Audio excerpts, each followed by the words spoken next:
Moin, I'm Tilman from the Radelbande here at the Eurobike 2023 at the booth of Coh&Co. And I'm with Paul. Thanks for inviting me. Yeah, welcome. It's great to have you here. We've got a few products we'd like to show you, some new stuff, some stuff we've had for a couple of years, and maybe I should tell a bit about the company first.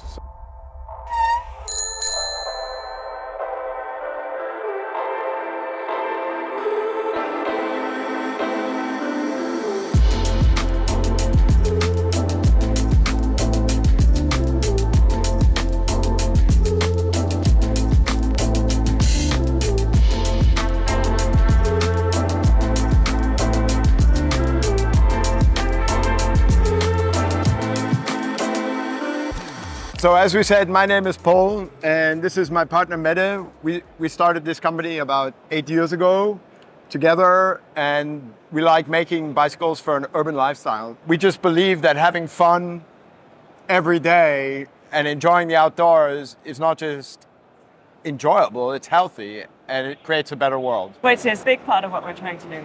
Create a better world. We do it in so many ways, apart from what Paul just said. We are always working with a sustainable mindset, and this goes both for our material technology, which is recyclable. It also goes for our business model, where we do buyback guarantees on our bikes to create an ecosystem around our bikes. Always trying to reproduce ourselves, creating this ecosystem. We think it makes sense. Let's show you around a bit, and I think this is the model that we know the most. Eric frame. This is the urban model with Alpine gears, and as Mette mentioned before, some of the stuff that's quite interesting about this is that the frame is a combination of basalt fiber, which is a rock, and carbon fiber, and it's woven together. The basalt does a really great job of reducing road vibration, toughening the carbon, and the carbon does all it needs to do. It's strong and it's stiff. It makes a really light bike. The basalt makes it solid, so you can hit it with a hammer. What's most unique is that it's actually recyclable. This is the first time, when we produced this 3 years ago, it was the first time you could take a bike, a carbon bike, and actually reclaim the fiber and reclaim the epoxy. The epoxy gets downcycled, but it's still reclaimable. You don't need to burn it, which is what you normally do. It's a great savings environmentally. It's also a great savings for new products further down the road to be able to build carbon things without having a full energy footprint of carbon. So it's a very sporty riding geometry. We tried to actually create an urban geometry, a bit of a classic old-fashioned bike where you cruise through town with the zip of a roadster. And we've done our best. We think it's a unique ride. A lot of people agree with us, so we're really happy and we're really proud. It's available with internal gears and a Gates carbon drive. And then there is a gravel version of it, or a more traditional version of it, that is based on a chain and some shifters. And this is, we call this Mattis. It's based on the same frame technology. What's quite unique about it is that besides the frame and all of the things I told you about, is the shifter system is a Gavinali shifter system. So instead of having more modern drifter set, it's got very lightweight, very adjustable, very repairable, unique shifter system. The brakes on this are hydromechanical, so they're hydraulic brakes on discs, but they're mechanically actuated. And combining that with low stretch compressionless cables, it allows us to give a very, very high performance braking and still have the serviceability and the reliability of a good cable system, which we believe is a great advantage. Next to it, we have a white bike here. We call it the Eric Urban Electric. It is the electric model of it. It also has a Gates carbon drive, and it's a Zeus motor system. And the motor and the battery are integrated in the rear hub, which allows us to have a really lightweight system. It provides about 40 Newton meters, which is just like riding with the wind behind you all the time. It's our way of trying to make a sporty bicycle experience out of an electric bike instead of a motorcycle experience. So this is the direction we chose, and we're really quite thankful for it. And on top of that, we're so thankful for it, we've actually used it in another product, but we'll get to that in a moment. Okay. One detail about the bikes is most striking, and this is the back end. So it seems like there's something missing. So what's the background behind this? At this moment in time, when I get this question, I have to make some decisions. I can say something really ridiculous, or I can tell the truth. And the truth is actually more ridiculous. So I'm going to give 4 answers, and I'm going to save the complete truth for the end. Okay. One answer is, when you're making something out of carbon and it needs to be in an urban environment, carbon is so stiff that if you make it tough enough and strong enough to be able to tolerate city life, where it can be hit by a hammer and, you know, robust, yeah, then you've got a bit of an issue. That is, it's going to be so stiff, it's going to ride like an aluminium bike with pipes with tubes this big, and that's just not a comfortable ride. We wanted a comfortable ride. Opening up the back allows us to absorb vibration. It also allows us to tune the laminate in development, because we could experience how much it was flexing, because it's actually almost impossible to engineer the ride feel from the very beginning. That was 2 honest reasons, but they actually weren't the first ones. Another reason is that most carbon bikes, or most composite bikes, are made where you're gluing the chainstay and the seat stay onto the bike. Very few of them are made as monocoque bikes, and people out there will say, oh, but there's a lot of monocoque bikes. That's true. They have their challenges. This allowed us to make a manufacturing system where we could use our bladdering system, our resin system, our materials to make a monocoque bike. So the entire frame is laminated in one shot, and that was much easier to do with this geometry. So that was another plus. I've really sort of covered 3 points now, because the stiffness and the flex was sort of the same thing. And the fourth one is, where did the idea come from? And this is the embarrassing part, and it's the part that people laugh about. And I was sitting down, I hate cleaning my bike. I had a steel bike a few years ago, and it's much easier to clean it like this. Okay. Winter mud and muck and grime. And I was looking at my bike thinking, God, this looks horrible. I wish I could clean it, but I'm too lazy. If I removed the chainstay and the seat stay, it would be much easier. That's where the original idea came from. All right.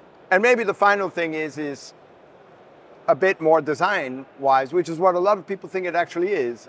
But it was really the lowest motivation. People notice it.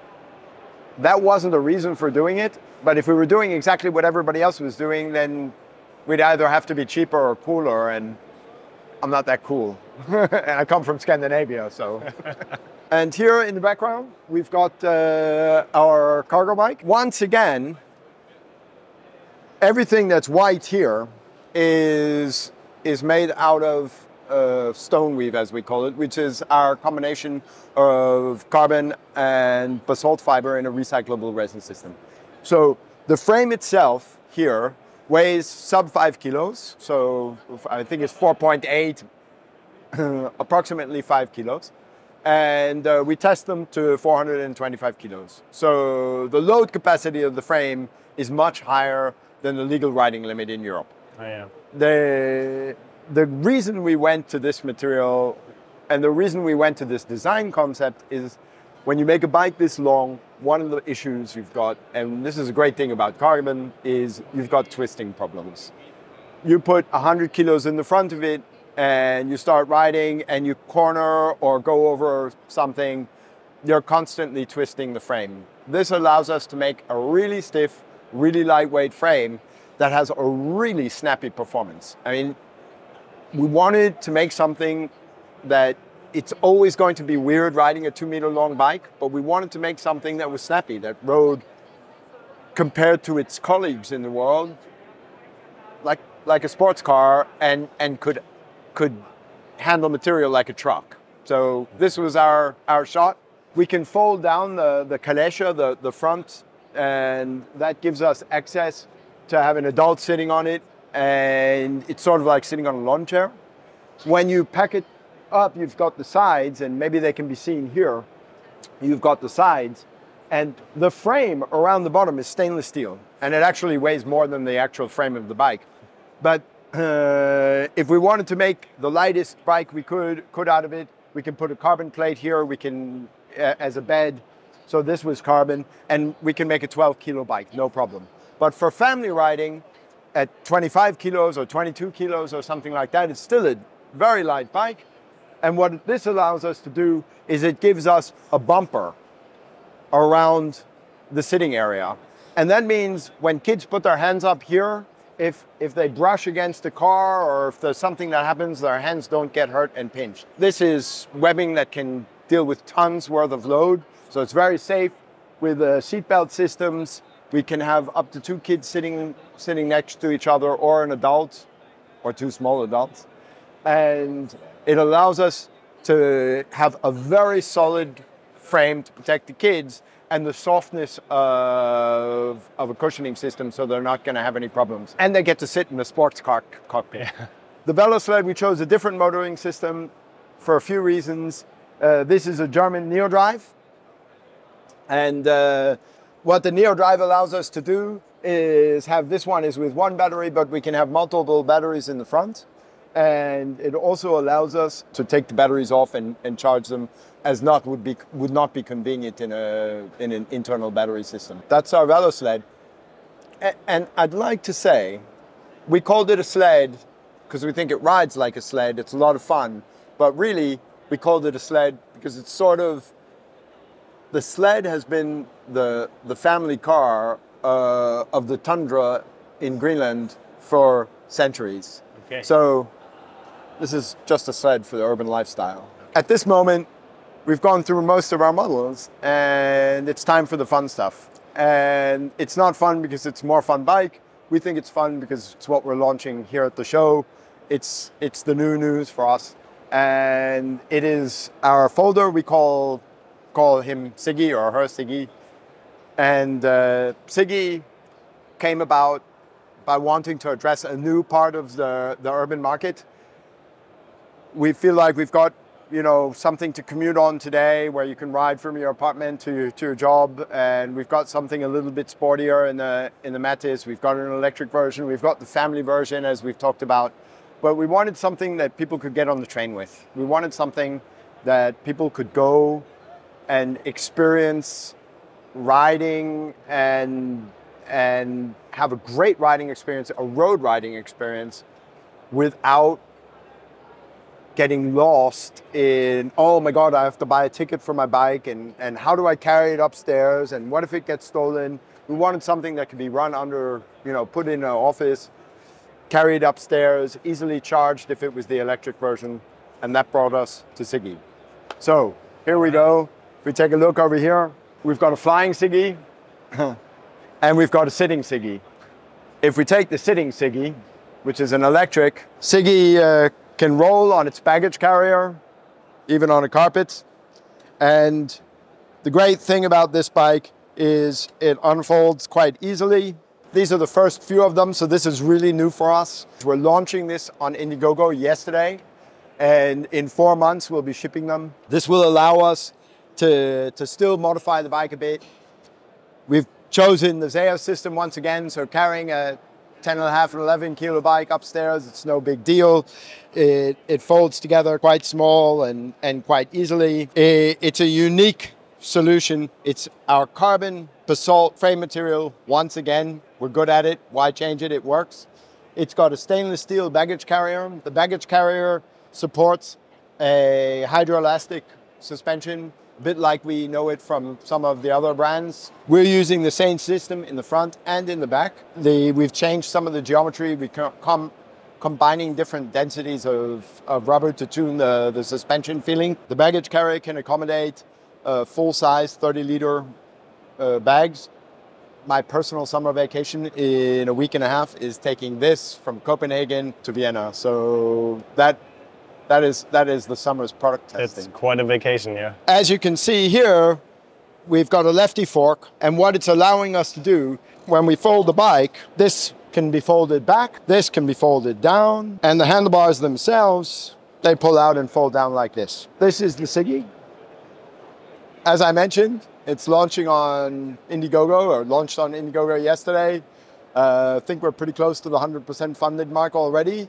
And that makes us very excited because we're really looking forward to getting these out to people. There's going to be a couple of changes. This is our recyclable frame material, as we've had on everything else. And this is the recyclable frame material, as we've had on everything else. And this is the recyclable frame material, as we've had on everything else. And this is, oh my God, it's aluminium. That's not too good.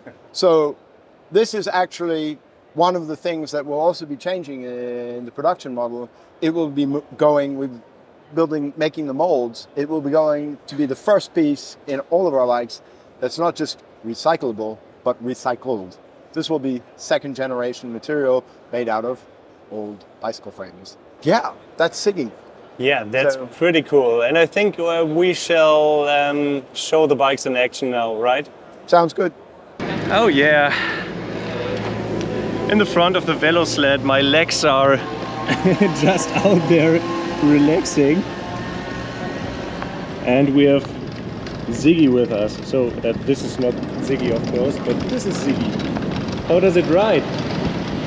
Feels so great.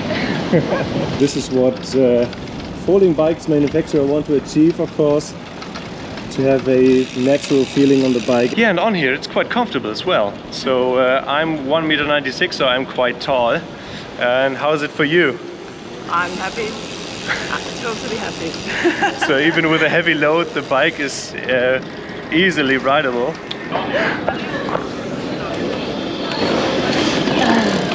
One thing I realized, that it's really easy to hold the balance. So it's really not hard, because I think the center of gravity is really low because of the angled bed.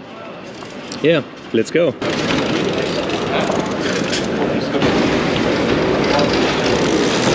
So even with a grown-up person in the front, it's easy to ride, even one-handed.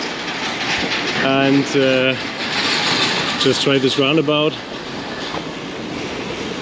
So it's a sporty seating position, a sporty ride, but very comfortable. And I would be happy to ride the Siggi as well, but I can understand that those are prototypes. But maybe in a future video. Thank you very much, Paul, for showing us around your very innovative bikes and for the short test ride. But where can people find you? I think the easiest to say is you can find us on the internet, www.coh&co.com. Or it's linked in the description. You could visit us in Copenhagen at our bike shop. Or you visit the Indiegogo campaign for the Siggi, because I think this is a great bike with a very unique design. And I'm thrilling to see what's in store for you for the next years, especially with the Siggi. He's getting ahead of me. I am. I mean, you have to go to the Indiegogo campaign. Yeah. And that doesn't show you where to go, but you'll be able to see the link in a moment. It's easy, link in the description. If you have any questions or comments about Coh&Co, about the Velo Sled or Siggi, then type it into the comment box below. Give a thumbs up if you like the video, and if you want to join the Radelbande on our next ride, then please subscribe. That's right. Thank you very much, Paul.